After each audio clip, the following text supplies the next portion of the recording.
आजकाल ना संध्याकाळच्या जेवणात भात खाऊसच वाटत नाही आणि जरी केला आणि खाल्ला तरी सुद्धा खूप अनहेल्दी फील होतं. आज सकाळची चपाती, कांद्याची चटणी, कारल्याची भाजी बनवली होती. ती शिल्लकच होती. मग संध्याकाळच्या जेवणाला मस्त दाल खिचडीच लावली. मग रात्री कारल्याच्या भाजीसोबत मस्त दाल खिचडीच खाल्ली गरमागरम. दुसऱ्या दिवशी मला सकाळपासून सर्दीसारखं झालं होतं.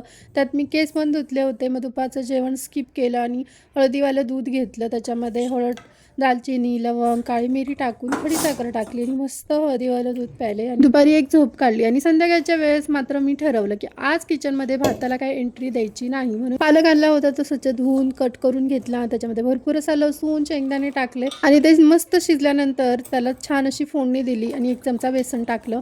तर झालं पालकचं गरगटं बनवलं होतं. त्यासोबत खायला ज्वारीची भाकरी आणि लिंबू होतं, बिटाचे काप होते. सो असं काहीसं हेल्दी जेवण रात्रीचं आज केलं. मला भात नसला ना तरी चालतो आणि नाही खायला दिला तरीही चालतो. मी भाताशिवाय जगू शकते.